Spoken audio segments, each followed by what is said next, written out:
Hello, Mike Sena here, and this is video number 2 of my Talon 4 robot series. Today we'll be talking about batteries and what we use and how many and the types of batteries that we use to operate the operating system and the robot itself. So what we have here is a military battery, it's rechargeable, of course. This is a lithium-ion battery. They also have one that is not lithium-ion, but the lithium ions have a much higher amp rating. So this is a 19.8 amp hour battery. And you'll notice here it says 14.4 volts, but it also says 28.8 volts. If you look at the pinouts of this battery, you'll see 12 volts and 12 volts, which in battery terms, 14.4 volts is kind of 12 volts. So it'll charge up to 14.4. So what you'll see here is the two 12 volt lines, 12 volt plus and a 12 volt minus, and we'll have a 12 volt minus and 12 volt plus here. So that's how those pins are arranged, two different buses for two different sets of 12 volts. Once you combine those, they become the 48 volts. I mean the 24 volts or the 28.8 volts that this battery can go to. That's why they have two different voltages here. The robot will use 12 volts sometimes, and sometimes it'll use the 28 volts to operate. So let's first put this one in its compartment. There's a connector here. All we have to do is line these up, plug them in.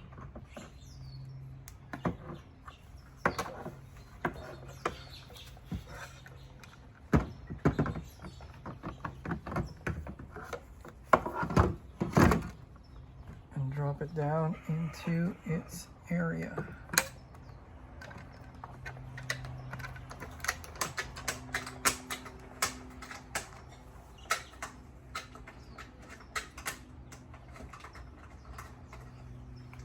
And that's basically all you have to do for this command center, except for turn it on.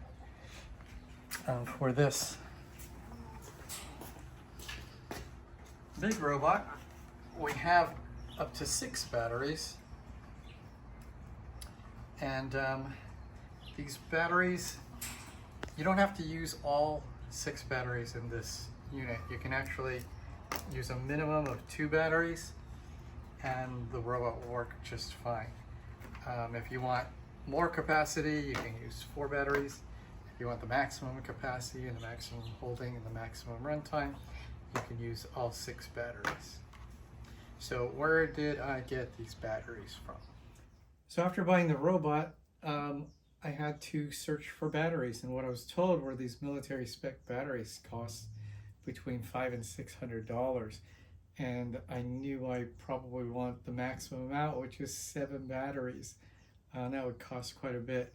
So in searching for batteries, I found this Shenzhen PowerTime technology, which charged a fraction of that price, and I was able to buy the 7 batteries. I was very, very happy with the maximum capacity of the batteries. Each battery was 19.8 amp hours. And at first I just bought 2 batteries for the robot, one for the control center, but and I ran it for a couple of hours. After that, those couple hours, I looked at the meters, the little meters that are on top of this battery, and I found that I still had 80% charge in them, which was incredible, as you'll see how the thing moves and the amount of cameras and what's going on in there, that they drop down in such little power. So these are fantastic batteries. They're military spec, and they also sell the chargers which are right here. These are the batteries on the charger, but we will go outside and I'll show you how those charge on that charger, and we'll take a look at how they go into the robot. So this is the charger here in real life. You'll notice it's built nice and rugged to military standard. And we have these two connectors for two of the batteries to plug in at a time. And they just fit right over the battery. And once you push them in, they will start charging.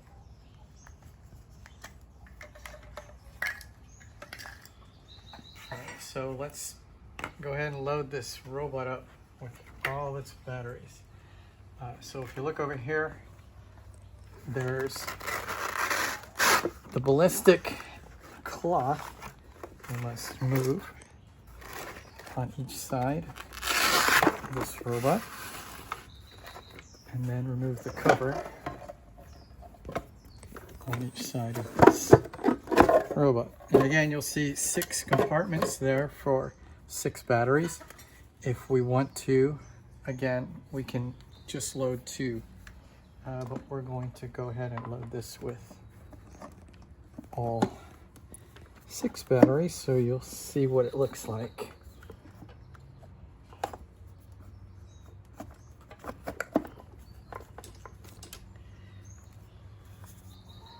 And this is the configuration for if you were using just 2 batteries, 1 on each side.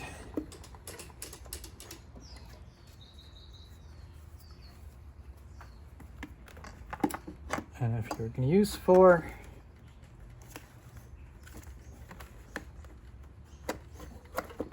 there's where you would put the other 2, the next 2.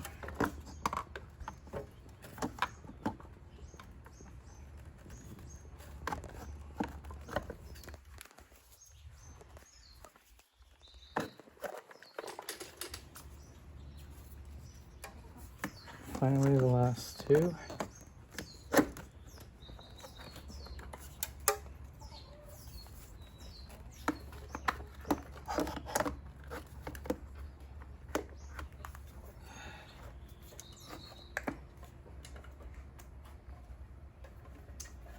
You can put the covers on, or you can leave them off, but for this video's purposes, I'll put these back on.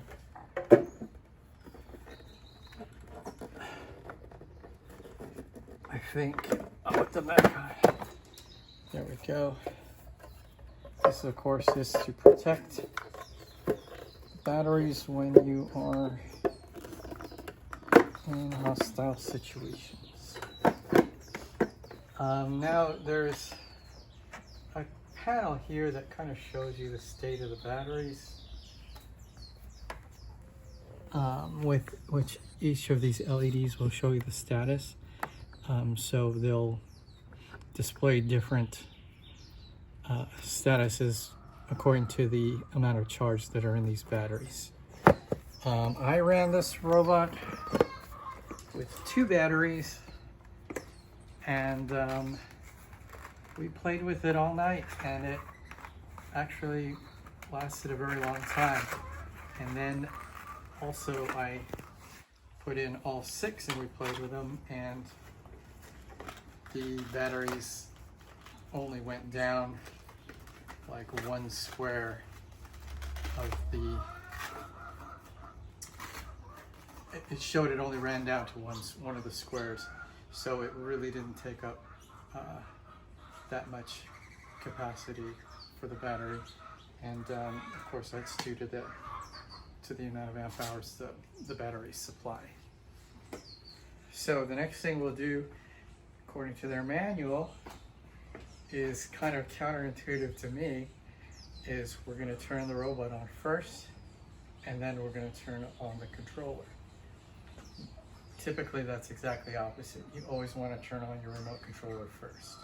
So, but the manual says turn on the robot first. So back here, we've got switches. say on and off, and we're just going to push this on, and we're going to push this one on.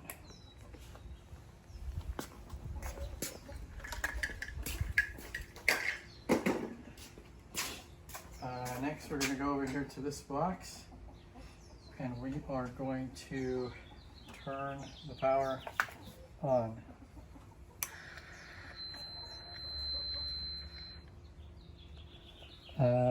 And this unit will have booted up, and it will show you these 4 screens for the different cameras we have.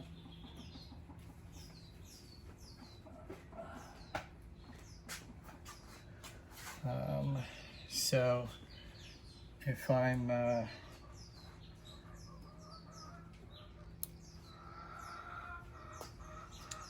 so see my body right here is on the far camera right there, and the gripper camera is right here, and the rear camera right there, and where's the other camera?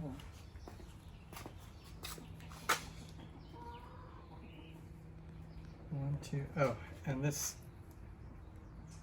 camera that's underneath the arm.